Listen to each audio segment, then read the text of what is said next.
The Kidnapped Prime Minister by Agatha Christie, delivered to you in audiobook format by Audible Adventures.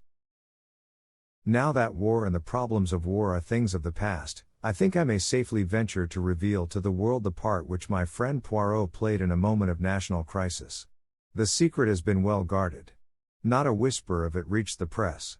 But, now that the need for secrecy has gone by, I feel it is only just that England should know the debt it owes to my quaint little friend, whose marvelous brain so ably averted a great catastrophe.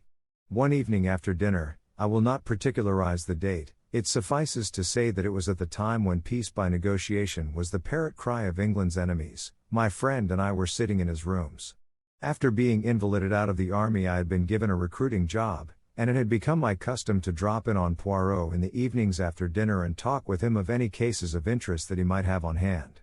I was attempting to discuss with him the sensational news of that day, no less than an attempted assassination of Mr. David McAdam, England's Prime Minister.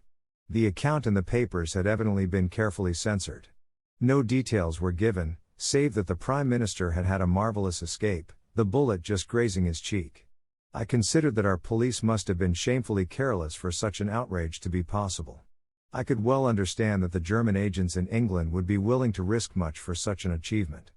Fighting Mac, as his own party had nicknamed him, had strenuously and unequivocally combated the pacifist influence which was becoming so prevalent. He was more than England's Prime Minister, he was England, and to have removed him from his sphere of influence would have been a crushing and paralyzing blow to Britain. Poirot was busy mopping a grey suit with a minute sponge. Never was there a dandy such as Hercule Poirot. Neatness and order were his passion. Now, with the odor of benzene filling the air, he was quite unable to give me his full attention. In a little minute I am with you, my friend. I have all but finished. The spot of grease, he is not good, I remove him, so. He waved his sponge. I smiled as I lit another cigarette. Anything interesting on? I inquired, after a minute or two. I assist how do you call it? Charlady to find her husband. A difficult affair, needing the tact.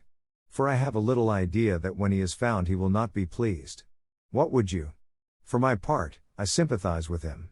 He was a man of discrimination to lose himself, I laughed. At last. The spot of grease, he is gone. I am at your disposal. I was asking you what you thought of this attempt to assassinate McAdam? Infantilage. Replied Poirot promptly. One can hardly take it seriously. To fire with a rifle, never does it succeed. It is a device of the past.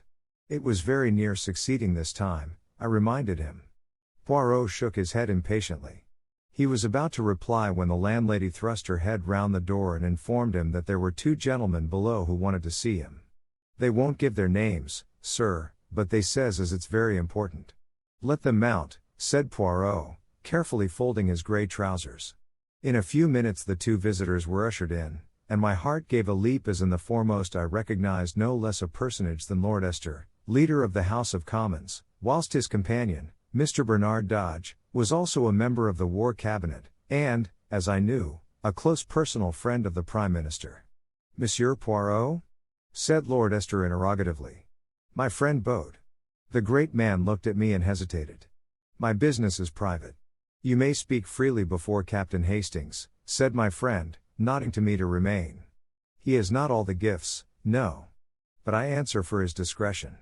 Lord Esther still hesitated, but Mr. Dodge broke in abruptly. Oh, come on, don't let's beat about the bush. As far as I can see, the whole of England will know the hole we're in soon enough. Time's everything. Pray be seated, messieurs, said Poirot politely. Will you take the big chair, my lord? Lord Esther started slightly. You know me? Poirot smiled. Certainly.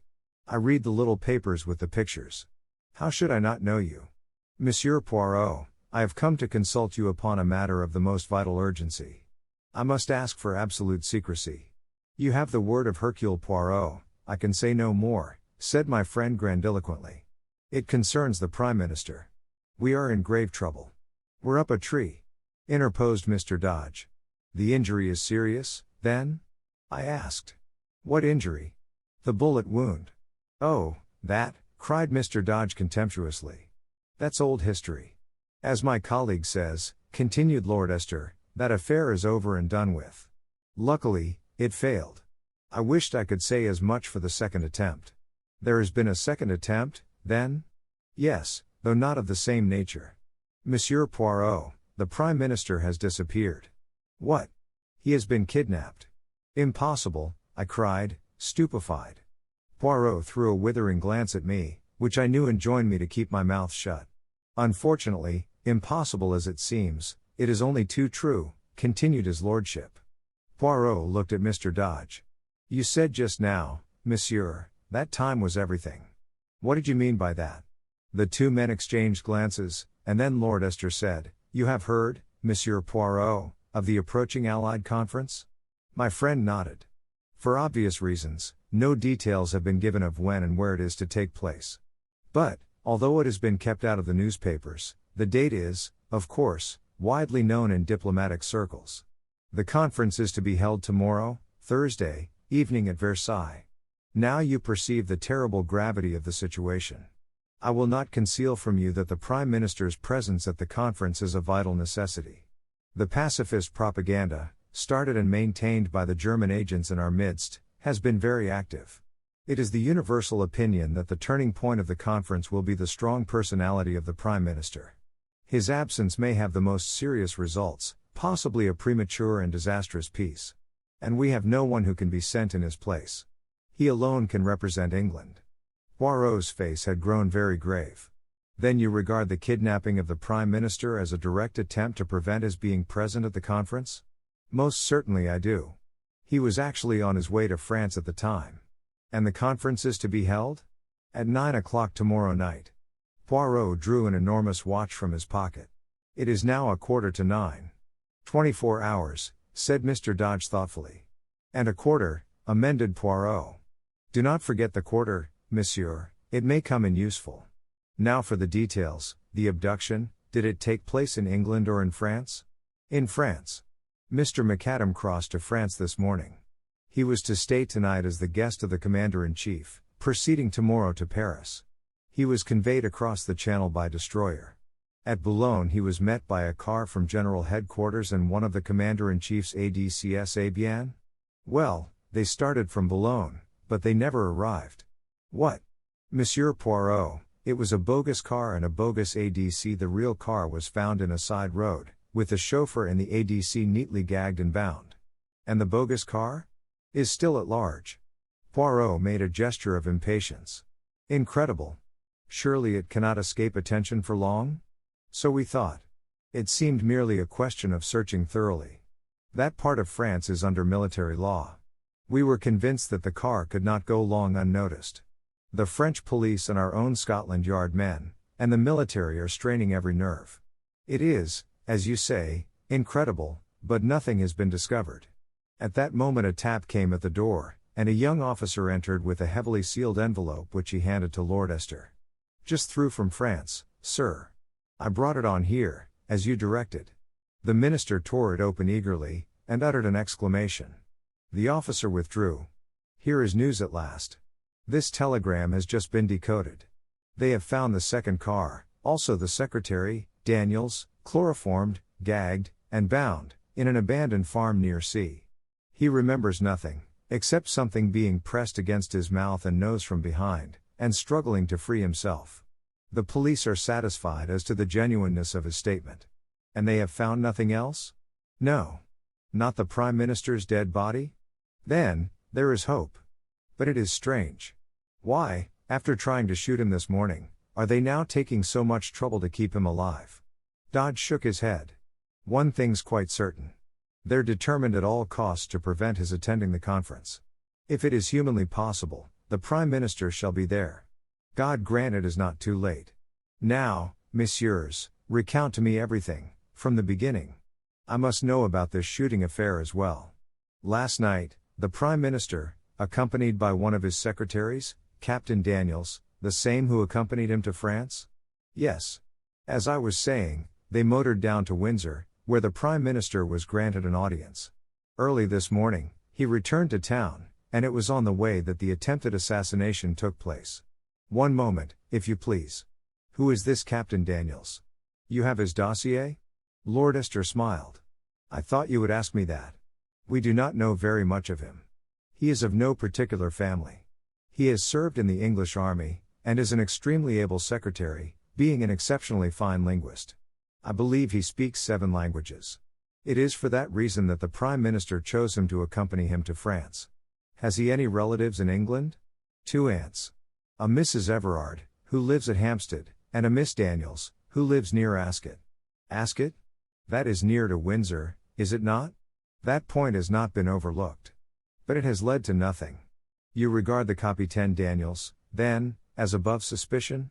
A shade of bitterness crept into Lord Esther's voice, as he replied, No, Monsieur Poirot.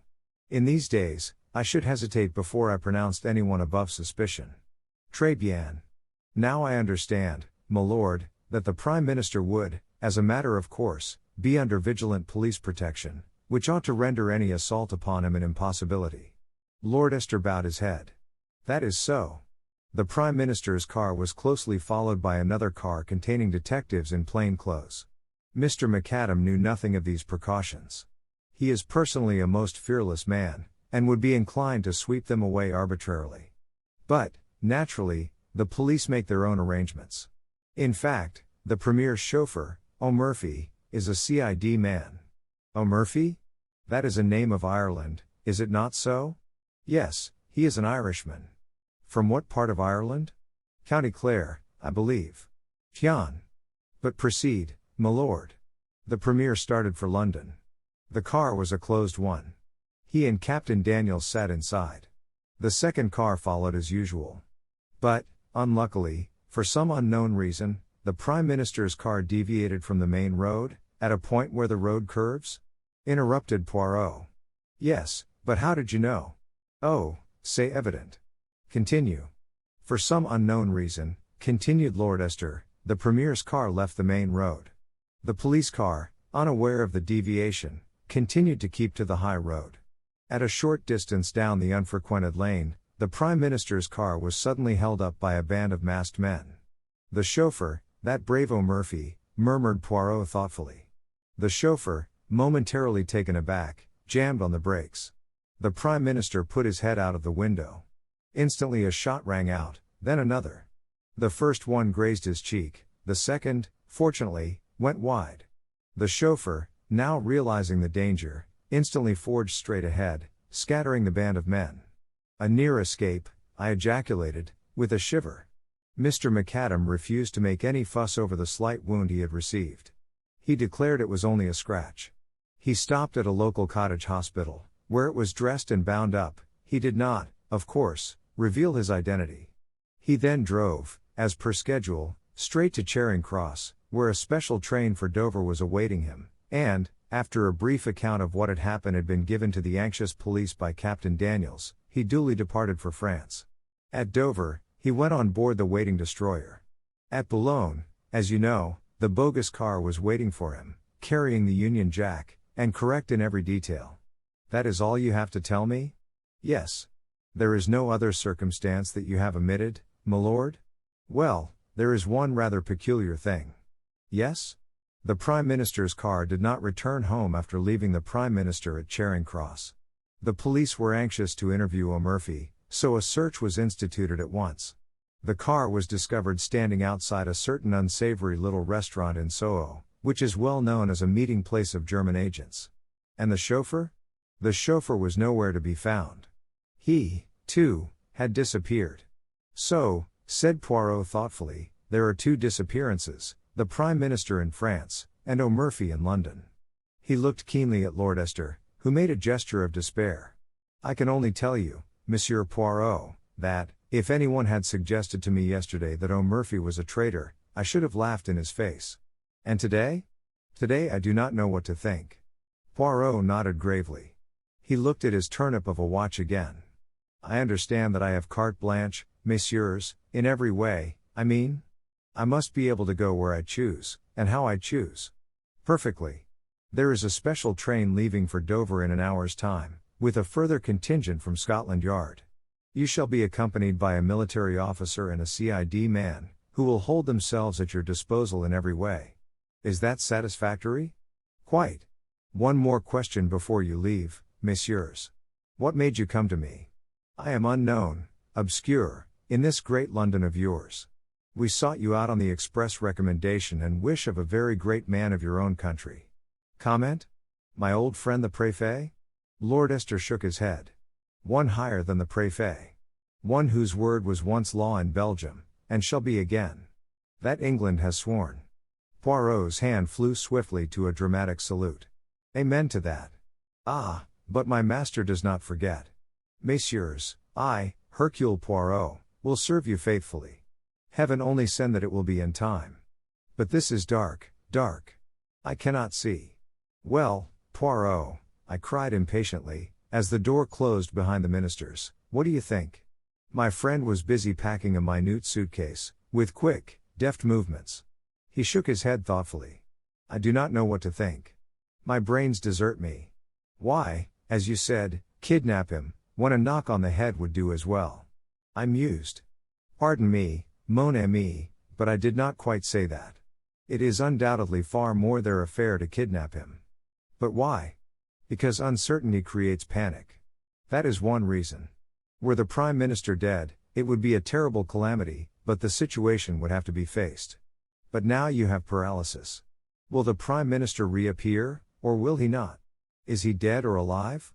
Nobody knows, and until they know, nothing definite can be done. And, as I tell you, uncertainty breeds panic, which is what les botches are playing for.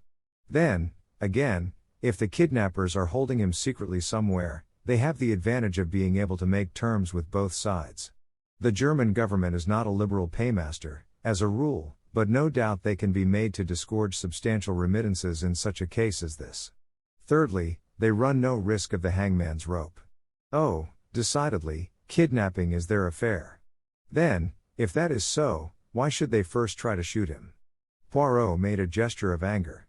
Ah, that is just what I do not understand. It is inexplicable, stupid. They have all their arrangements made, and very good arrangements too, for the abduction, and yet they imperil the whole affair by a melodramatic attack, worthy of a cinema, and quite as unreal. It is almost impossible to believe in it, with its band of masked men, not 20 miles from London. Perhaps they were two quite separate attempts which happened irrespective of each other, I suggested. Ah, no, that would be too much of a coincidence. Then, further, who is the traitor? There must have been a traitor, in the first affair, anyway. But who was it, Daniels or O'Murphy? It must have been one of the two, or why did the car leave the main road? We cannot suppose that the Prime Minister connived at his own assassination. Did O'Murphy take that turning of his own accord, or was it Daniels who told him to do so? Surely it must have been O'Murphy's doing. Yes, because if it was Daniels, the Prime Minister would have heard the order, and would have asked the reason. But there are altogether too many whys in this affair, and they contradict each other. If O'Murphy is an honest man, why did he leave the main road? But if he was a dishonest man, why did he start the car again when only 2 shots had been fired, thereby, in all probability, saving the Prime Minister's life? And, again, if he was honest, why did he, immediately on leaving Charing Cross, drive to a well-known rendezvous of German spies? It looks bad, I said. Let us look at the case with method. What have we for and against these 2 men? Take O'Murphy first. Against, that his conduct in leaving the main road was suspicious, that he is an Irishman from County Clare, that he has disappeared in a highly suggestive manner. 4. That his promptness in restarting the car saved the Premier's life, that he is a Scotland Yard man, and, obviously, from the post allotted to him, a trusted detective. Now for Daniels. There is not much against him, except the fact that nothing is known of his antecedents, and that he speaks too many languages for a good Englishman. Pardon me, mon ami, but, as linguists, you are deplorable. Now for him, we have the fact that he was found gagged, bound, and chloroformed, which does not look as though he had anything to do with the matter. He might have gagged and bound himself, to divert suspicion. Poirot shook his head. The French police would make no mistake of that kind. Besides, once he had attained his object, and the Prime Minister was safely abducted, there would not be much point in his remaining behind. His accomplices could have gagged and chloroformed him, of course, but I fail to see what object they hope to accomplish by it. He can be of little use to them now, for, Until the circumstances concerning the Prime Minister have been cleared up, he is bound to be closely watched. Perhaps he hoped to start the police on a false scent? Then why did he not do so? He merely says that something was pressed over his nose and mouth, and that he remembers nothing more. There is no false scent there. It sounds remarkably like the truth. Well, I said, glancing at the clock, I suppose we'd better start for the station. You may find more clues in France. Possibly, mon ami, but I doubt it. It is still incredible to me that the Prime Minister has not been discovered in that limited area, where the difficulty of concealing him must be tremendous. If the military and the police of two countries have not found him, how shall I? At Charing Cross we were met by Mr. Dodge. This is Detective Barnes, of Scotland Yard, and Major Norman. They will hold themselves entirely at your disposal. Good luck to you. It's a bad business, but I've not given up hope. Must be off now. And the minister strode rapidly away. We chatted in a desultory fashion with Major Norman. In the center of the little group of men on the platform I recognized a little ferret-faced fellow talking to a tall, fair man. He was an old acquaintance of Poirot's, Detective Inspector Japp, supposed to be one of the smartest of Scotland Yard's officers. He came over and greeted my friend cheerfully. I heard you were on this job too. Smart bit of work. So far they've got away with the goods all right. But I can't believe they can keep him hidden long. Our people are going through France with a tooth comb. So are the French. I can't help feeling it's only a matter of hours now. That is, if he's still alive, remarked the tall detective gloomily. Japp's face fell. Yes. But somehow I've got the feeling he's alive all right. Poirot nodded. Yes, he's alive. But can he be found in time? I, like you, did not believe he could be hidden so long. The whistle blew, and we all trooped up into the Pullman car.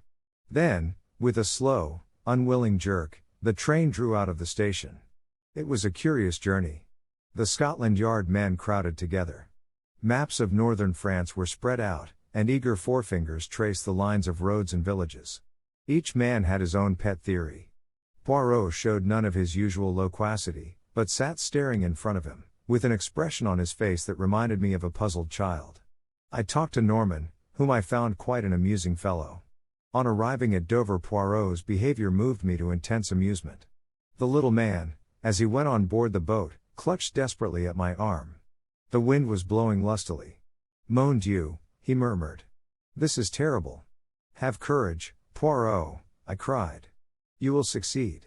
You will find him. I am sure of it. Ah, mon ami, you mistake my emotion.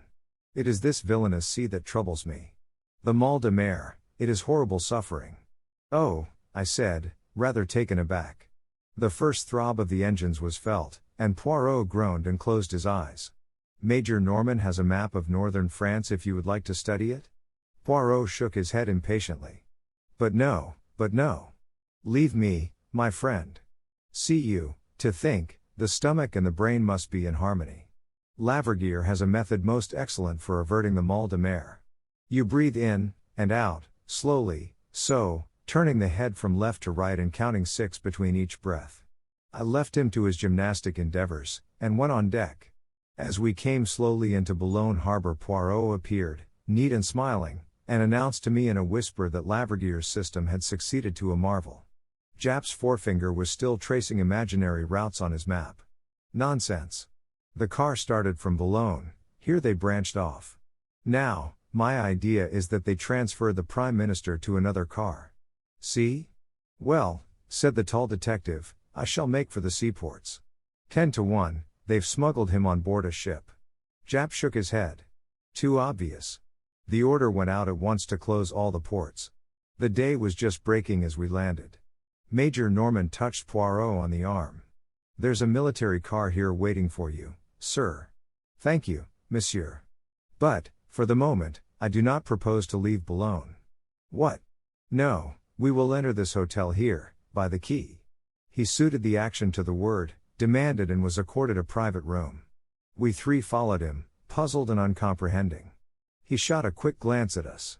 It is not so that the good detective should act, eh? I perceive your thought. He must be full of energy. He must rush to and fro. He should prostrate himself on the dusty road and seek the marks of tires through a little glass. He must gather up the cigarette end, the fallen match? That is your idea, is it not? His eyes challenged us. But I, Hercule Poirot, tell you that it is not so. The true clues are within, here. He tapped his forehead. See you, I need not have left London. It would have been sufficient for me to sit quietly in my rooms there. All that matters is the little grey cells within. Secretly and silently they do their part, until suddenly I call for a map, and I lay my finger on a spot, so, and I say, the Prime Minister is there. And it is so. With method and logic one can accomplish anything. This frantic rushing to France was a mistake, it is playing a child's game of hide and seek. But now, though it may be too late, I will set to work the right way, from within. Silence, my friends, I beg of you. And for 5 long hours the little man sat motionless, blinking his eyelids like a cat, his green eyes flickering and becoming steadily greener and greener. The Scotland Yard man was obviously contemptuous, Major Norman was bored and impatient, and I myself found the time pass with wearisome slowness. Finally, I got up, and strolled as noiselessly as I could to the window. The matter was becoming a farce. I was secretly concerned for my friend. If he failed, I would have preferred him to fail in a less ridiculous manner.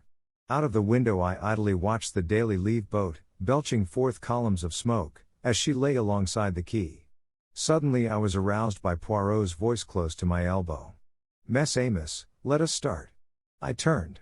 An extraordinary transformation had come over my friend. His eyes were flickering with excitement, his chest was swelled to the uttermost. I have been an imbecile, my friends. But I see daylight at last. Major Norman moved hastily to the door. I'll order the car. There is no need. I shall not use it. Thank heaven the wind has fallen. Do you mean you are going to walk, sir? No, my young friend. I am no St. Peter. I prefer to cross the sea by boat. To cross the sea? Yes. To work with method, one must begin from the beginning. And the beginning of this affair was in England. Therefore, we returned to England. At 3 o'clock, we stood once more upon Charing Cross platform. To all our expostulations, Poirot turned a deaf ear, and reiterated again and again that to start at the beginning was not a waste of time, but the only way. On the way over, he had conferred with Norman in a low voice, and the latter had dispatched a sheaf of telegrams from Dover. Owing to the special passes held by Norman, we got through everywhere in record time. In London, a large police car was waiting for us, with some plainclothes men, one of whom handed a typewritten sheet of paper to my friend. He answered my inquiring glance. A list of the cottage hospitals within a certain radius west of London. I wired for it from Dover. We were whirled rapidly through the London streets. We were on the Bath Road. On we went, through Hammersmith, Chiswick, and Brentford. I began to see our objective. Through Windsor and on to Ascot. My heart gave a leap. Ascot was where Daniels had an aunt living. We were after him, then, not O'Murphy. We duly stopped at the gate of a trim villa. Poirot jumped out and rang the bell.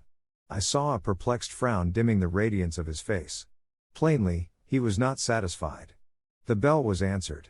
He was ushered inside. In a few moments he reappeared, and climbed into the car with a short, sharp shake of his head. My hopes began to die down. It was past 4 now. Even if he found certain evidence incriminating Daniels, what would be the good of it, unless he could wring from someone the exact spot in France where they were holding the Prime Minister? Our return progress towards London was an interrupted one. We deviated from the main road more than once, and occasionally stopped at a small building, which I had no difficulty in recognizing as a cottage hospital. Poirot only spent a few minutes at each, but at every halt his radiant assurance was more and more restored. He whispered something to Norman, to which the latter replied, "Yes, if you turn off to the left, you will find them waiting by the bridge." We turned up a side road, and in the failing light I discerned a second car, waiting by the side of the road. It contained 2 men in plain clothes. Poirot got down and spoke to them, and then we started off in a northerly direction, the other car following close behind. We drove for some time, our objective being obviously one of the northern suburbs of London. Finally, we drove up to the front door of a tall house, standing a little back from the road in its own grounds. Norman and I were left with the car. Poirot and one of the detectives went up to the door and rang. A neat parlourmaid opened it. The detective spoke. "I am a police officer, and I have a warrant to search this house." The girl gave a little scream, and a tall, handsome woman of middle age appeared behind her in the hall. "Shut the door, Edith. They are burglars, I expect." But Poirot swiftly inserted his foot in the door, and at the same moment blew a whistle. Instantly the other detectives ran up, and poured into the house, shutting the door behind them. Norman and I spent about 5 minutes cursing our forced inactivity. Finally the door reopened, and the men emerged, escorting 3 prisoners, a woman and 2 men. The woman, and one of the men, were taken to the second car. The other man was placed in our car by Poirot himself. "I must go with the others, my friend.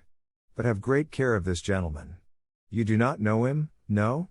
Eh bien, let me present to you, Monsieur O'Murphy." O'Murphy. I gaped at him open-mouthed as we started again. He was not handcuffed, but I did not fancy he would try to escape. He sat there staring in front of him as though dazed. Anyway, Norman and I would be more than a match for him. To my surprise, we still kept a northerly route. We were not returning to London, then. I was much puzzled. Suddenly, as the car slowed down, I recognized that we were close to Hendon Aerodrome.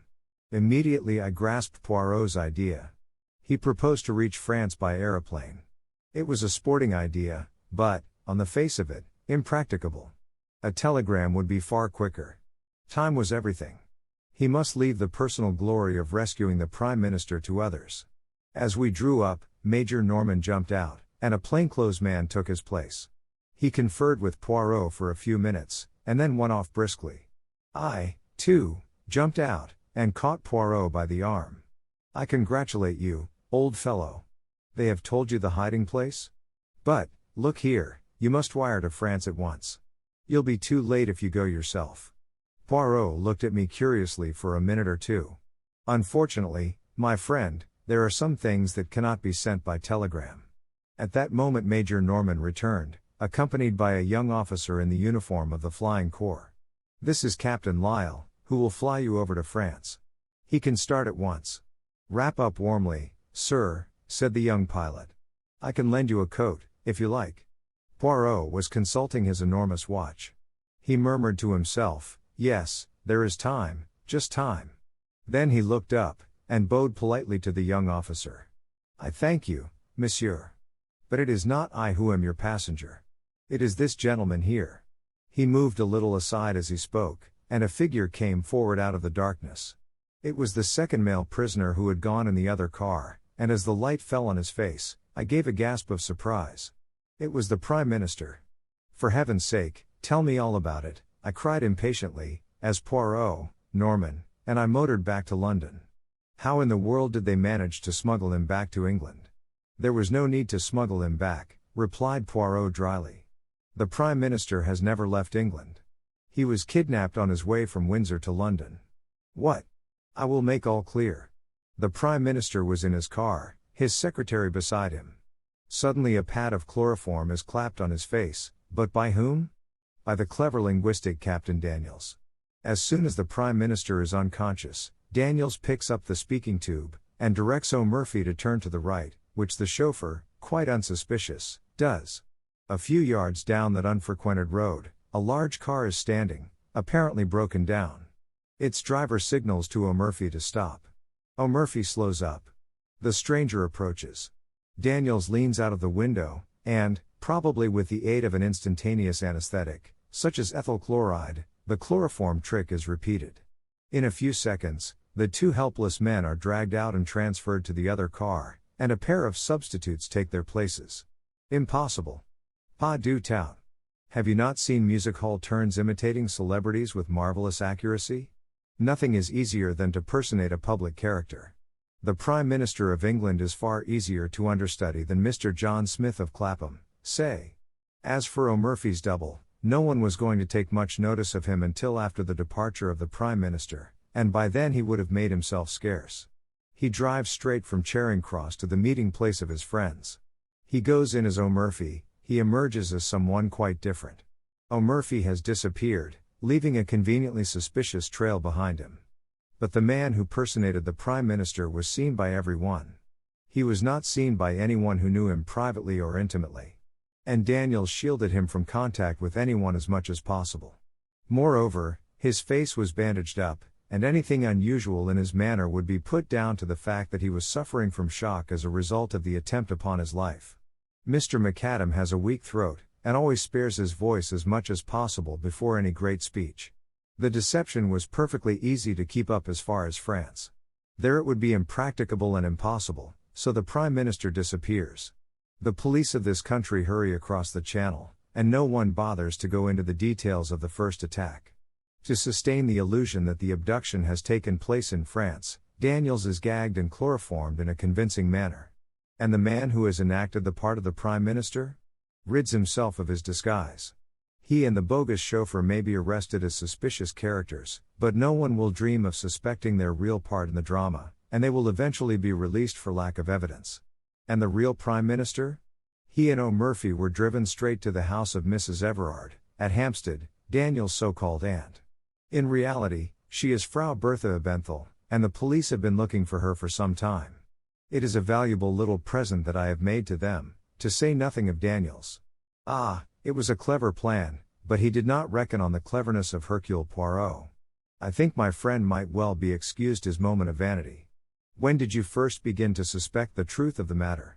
When I began to work the right way, from within. I could not make that shooting affair fit in, but when I saw that the net result of it was that the Prime Minister went to France with his face bound up, I began to comprehend. And when I visited all the cottage hospitals between Windsor and London, and found that no one answering to my description had had his face bound up and dressed that morning, I was sure. After that, it was child's play for a mind like mine. The following morning, Poirot showed me a telegram he had just received. It had no place of origin, and was unsigned. It ran, "In time." Later in the day the evening papers published an account of the Allied conference. They laid particular stress on the magnificent ovation accorded to Mr. David McAdam, whose inspiring speech had produced a deep and lasting impression. The end. Thank you for listening to an audiobook from Audible Adventures. Make sure to find more entertaining audiobooks on the channel.